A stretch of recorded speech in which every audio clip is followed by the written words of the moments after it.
Om Swastiastu, nama saya Niputu Novita Rahayu, nomor 40, kelas 5. Sekarang saya akan menceritakan kisah angsa dan telur emas. Di balik bukit-bukit yang hijau terdapat suatu pedesaan kecil yang subur dan tenang. Di pedesaan tersebut tinggallah seorang petani bernama Pak Ronald. Pak Ronald tinggal bersama istrinya yang bernama Bu Ketri. Mereka berdua mengelola sebuah peternakan kecil. "Ini pakan bebek yang sudah kamu pesan sudah datang, Bu," kata Pak Ronald. "Oh, syukurlah, langsung bawa ke sini saja, Pak," kata Bu Ketri. Penghasilan mereka tidak besar. Selain sayur mayur yang harga jualnya tak seberapa, mereka juga mendapat hasil tambahan susu dan juga telur angsa.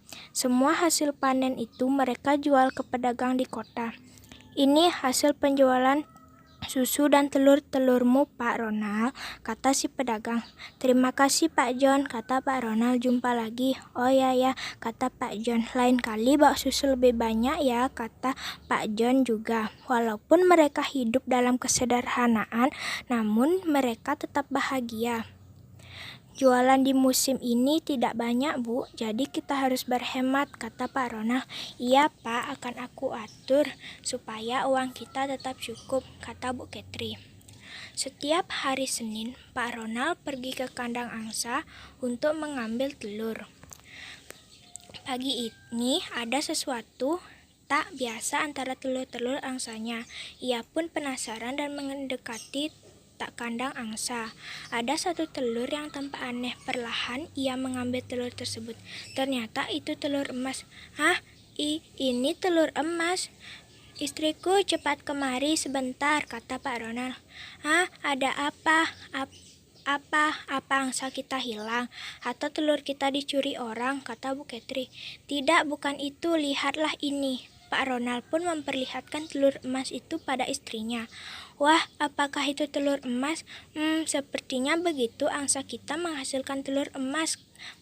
Pak Ronald dan istrinya begitu bahagia. Mereka berjanji akan merawat angsa tersebut dan hingga akhirnya dalam seminggu ada 7 butir telur emas. Dan Pak Ronald pun menukarkan telur-telur emas itu ke bank.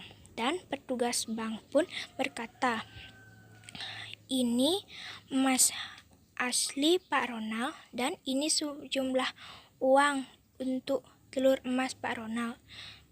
Sesampai di rumah, Pak Ronald memanggil istrinya, dan sejak saat itu Pak Ronald pergi ke bank seminggu sekali untuk uang itu untuk mereka memperbaiki rumah. Kini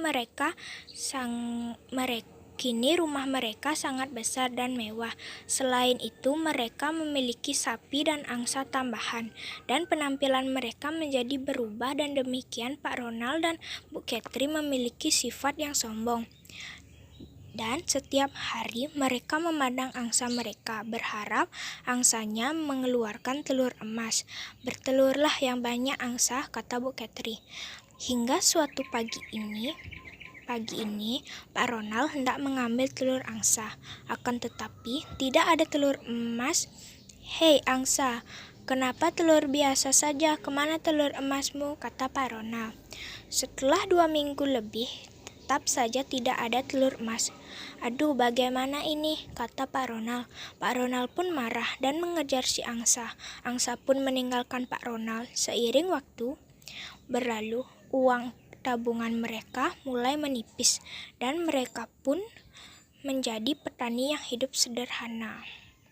Pesan moral: keserakahan tidak akan membuat kita sukses. Selalu bersyukur terhadap apa yang kamu miliki. Bijaklah dalam menggunakan uang. Terima kasih Om. Santi, Om.